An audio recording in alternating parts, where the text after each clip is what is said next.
Have you ever received a picture of yourself from a child? You have to accept it because, come on, it's a picture from a child.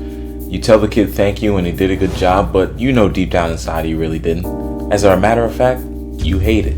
It's disgusting. It's almost as if he tried for the last 30 minutes to make a complete ass out of you. While all of your facial features are horribly dismembered and misaligned, you look back at the kid who's looking at you with bated breath, waiting for your approval of their drawing. That feeling of somebody trying so hard to get something so ass backwards wrong is a feeling gamers know all too well. I mean, this really gets to me. One bad stealth mission in an otherwise good game can make a game go sour real fast. Nice. Even as a kid, trashy RNG stealth missions made me straight up want to quit games. Zelda's Ocarina of Time's The Gerudo Fortress, Call of Duty World War II saving that one girl from the German Nazi basement, the airport scene in Mafia. At these moments, I knew that was my worst time ever playing a game, my least favorite part of that specific game. This is The Bread Show, and today we're asking and answering our own question of why do so many non-stealth games have so many stealth missions in them? So sit back, relax, grab you a cup of herbal tea while we dissect the stealth game virus game developers seem to have. Stealth missions, when done right, can feel like a silky smooth, crisp experience. Makes you feel like 007 or the 4th Hokage solo doloing a whole one-man army and you stand there unfazed. Other times, stealth can feel like a forced lobotomy, viciously ripping you from whatever gaming experience you had because somebody wanted to ingratiate their game with horrible stealth. Sometimes, stealth missions can feel like the place originality and creativity goes to die because they keep repeating the same formulas that's as old as the genre itself. Why do some games even try so hard to put a stealth mission in their game?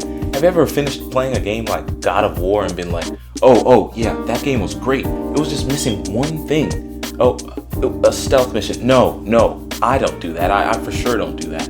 Some games actually force a stealth mission on you, and if you get found out, you get handed an automatic L. And the only way to do things is how they set you to do them in that specific path. I mean, seriously, Call of Duty tries stealth every year, and every year they get it wrong. Even my favorite game of all time, the rightful owner of the Game of the Year award in 2018, Red Dead Redemption 2, had a stealth mission or two in them, and that was by far my least favorite part of the game. Two good games, otherwise good games, just bad choice in mission styling. I made a list of some of the good, the bad, and the ugly of stealth missions, and very rarely is a stealth mission directly in the middle. Very rarely is a stealth mission only mildly infuriating. It's either overly infuriating and starting a long line of broken controllers, or it's an overstimulatingly satisfying experience, leaving you clamoring for more. If you don't know how to do stealth missions, don't try them at all. And somebody tell Call of Duty that, because every year they try them. They bring them back consistently, especially in the Modern Warfare series. And in Modern Warfare 2, the 2022 version, the game was a fine game. I'm not going to say the game was trash. I liked the game. I enjoyed the game. But by far, my least favorite parts was the two stealth missions that they forced on you, where they introduced some not so elaborate crafting system that only applied to the very stealth mission you were in that part of the game.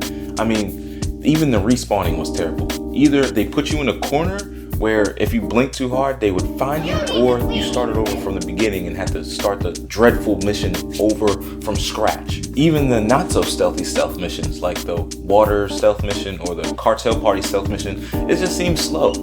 I got through it. It was just a very slow experience and not fitting for the game that Call of Duty was. And that was my main problem with it. Maybe that's me just being more attuned to the old classic Modern Warfare 2 run and gun system that they had, but I don't know. This didn't seem like it fit. And it's not just Call of Duty. There's other great games that have these weird stealth missions in them. The Yiga Clan hideout in Breath of the Wild 2, the Mad Dog mission in GTA San Andreas.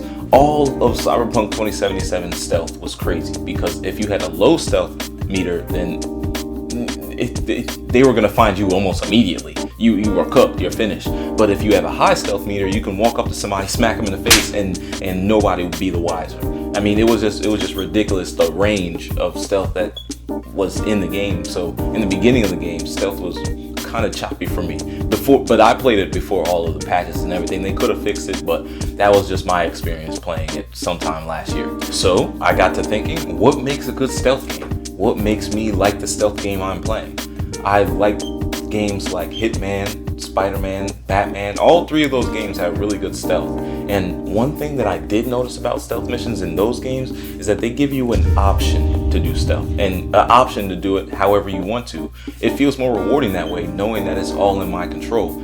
Even if I get found out halfway through, I could just BS my way through the end of the board. And personally, I feel like that's a lot better than auto-losing whenever you get caught. BSing is part of the reason why Hitman was so fun. Half of that game was BSing if you weren't playing it seriously. And even if you were, you definitely had to adopt some BSing tactics to make your way through the level. There are other games like Final Fantasy 15 that make you drop your pants immediately when you get caught, and that's just not fun to me. And I love the thought of an evil henchman in an evil lair and some evil break room, and the last thing he sees is my ridiculous created character, and nobody knows if he's gone or not, how he gone, how he got murked, and that's just kind of funny to me. When you get an option to do stealth your way, even if you get found out halfway through the board, it's not a waste of time like other stealth missions can be, because at the end of the day, you did half of the job. Half of the reinforcements are gone, and you could just finish them off the regular way you play the game. And other games, it's just a complete waste of time if you get caught in the middle of it. I feel like the best stealth games, they find a way to bring variety to each kill and each part of the stealth mission to keep suspense high, because if you're playing a stealth game and it's basically the same game over and over and over again with a new skill unlocked every few hours, then that can just get really boring, and I can see why people don't like those stealth missions. Ghost of Tsushima had some of the best stealth I've ever played from a non-stealth game in a while. They give you like a Batman level worth of gear and a whole enemy camp. If you were just riding, I would casually stop through the enemy camp just to clear it all out, regardless of all the rewards, because stealth felt that great.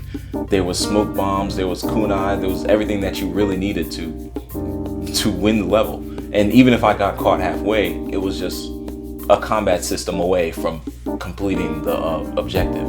Now, am I asking game developers to commit the cardinal sin of the gaming universe by not putting a stealth mission in their game?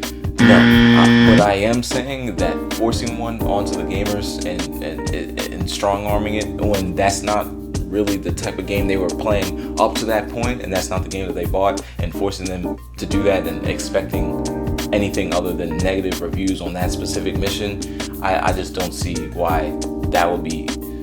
I just think that's ridiculous. Let's face it, stealth missions are slow by nature. I mean, there's no such thing as, oh, let me play a quick game of Hitman real quick. That game is like 30 minutes to 40 minutes to play for a whole time, and that's win or lose. It involves stalking your prey, waiting for their cycle, waiting for a right time to strike. It's just slow by nature. But if we learned anything from the 2013 DreamWorks film Turbo, going slow isn't always that bad. As a matter of fact, sometimes it's needed. I could see game developers getting upset with people for ripping through their games on journalism difficulty in 30 minutes, so as some sinister plan, they decide to sit you down, open your eyes, and pry them open with clothespins and force you to go through the slowest moments of their game, bit by bit, making you pay attention to every corner where you won't be seen, or NPC cycles and walking paths.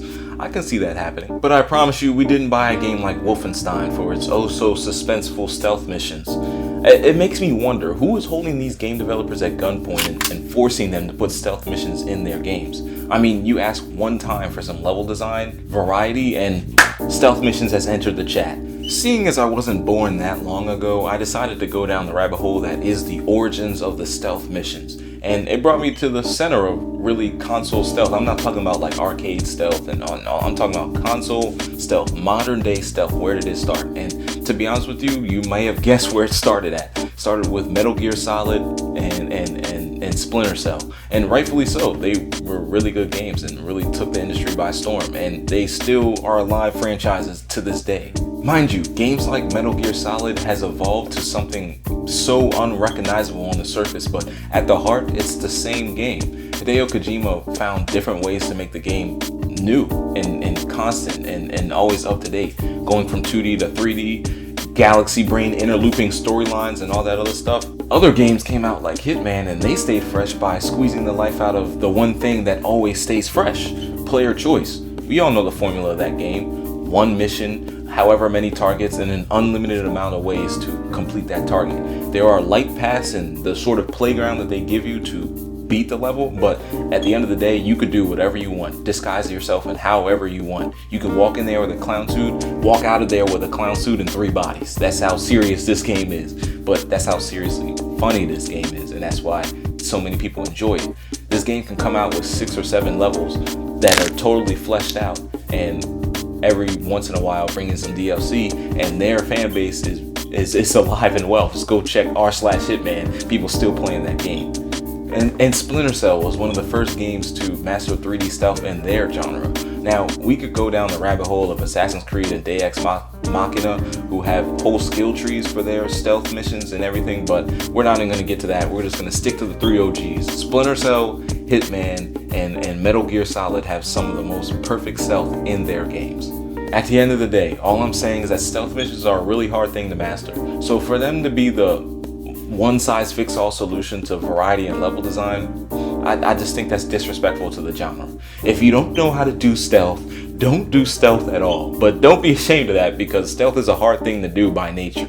It's hard to put a slow pace level into an action RPG adventure game. Now, I hope I didn't stealthily force this video onto you gamers, and as a matter of fact, I hope you enjoyed it. Check out some of my other pointless rants on things in the gaming community, like unrecognized old games and underappreciated new ones. As always, this is brought to you by The Bread Show, and give inspiration and peace out, man.